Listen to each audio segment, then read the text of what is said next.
Essa dica é para você que está incomodado com o barulho na suspensão dianteira do seu Honda. Quer saber o que pode ser? Então se liga só e vem comigo.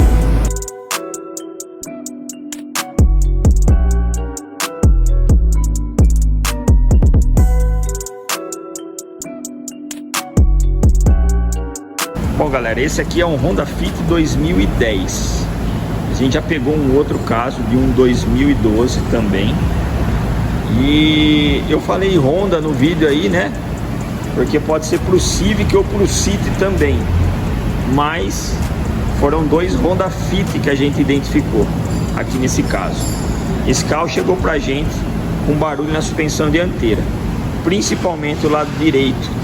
A gente já fez a troca de princípio dos coxins do amortecedor.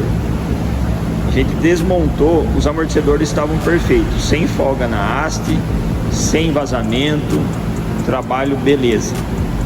Fizemos a montagem, o cliente rodou com o carro e ainda ficou incomodado com o barulho. E aí a gente pegou e ele já quis de imediato já trocar o amortecedor dianteiro do carro. A gente fez a troca do amortecedor e mesmo assim o barulho persistiu aqui na dianteira, galera. Principalmente o lado direito. É típico de barulho, parece, para quem tem conhecimento, parece que é barulho de coxinho do amortecedor que ele faz aqui em cima. Mas na verdade, galera, o grande vilão nessa história era essa peça aqui, ó. Esse coxinho do motor do lado direito. Esse é um coxinho hidráulico, esse aqui já é o velho, o novo já tá lá no carro. Esse coxinho aqui, ele vai aqui, ó, nesse cantinho aqui, ó, parafusado aqui nesse suporte de alumínio. E esse coxinho, galera, faz um barulho típico que parece ser o kit do amortecedor, os coxinhos do amortecedor. Colocamos amortecedores Caiaba, coxinha Axos e mesmo assim o barulho persistia. E aí, andando com o carro, fazendo alguns testes, tiramos o coxinho fora, identificamos aqui que o coxinho está realmente estourado e fizemos a troca do coxinho. Problema resolvido, problema sanado.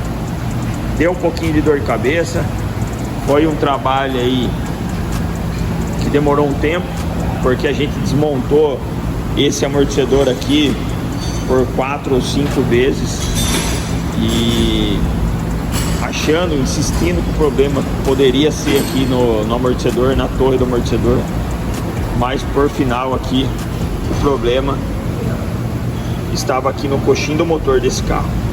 Beleza? Então essa é uma dica aí para você que tem seu Honda, principalmente falando de Honda Fit, que é o segundo caso que a gente pega. O outro Honda que a gente pegou aqui, o problema estava no coxinho do motor, nesse mesmo coxinho, mas o barulho era diferente, até porque esse aqui é um Honda automático e o outro era um Honda manual. Mas problema resolvido, isso que é o importante. O carro vai ser entregue ao nosso cliente. Beleza? Quer ficar ligado em mais dicas como essa? Então se inscreva aí no nosso canal, entre nas nossas redes sociais, Garage 77 Auto Center. Fique ligado em tudo que está rolando aqui no nosso dia a dia, que vamos deixar para vocês aí todo o nosso trabalho que está sendo executado aqui. Belezinha? Valeu!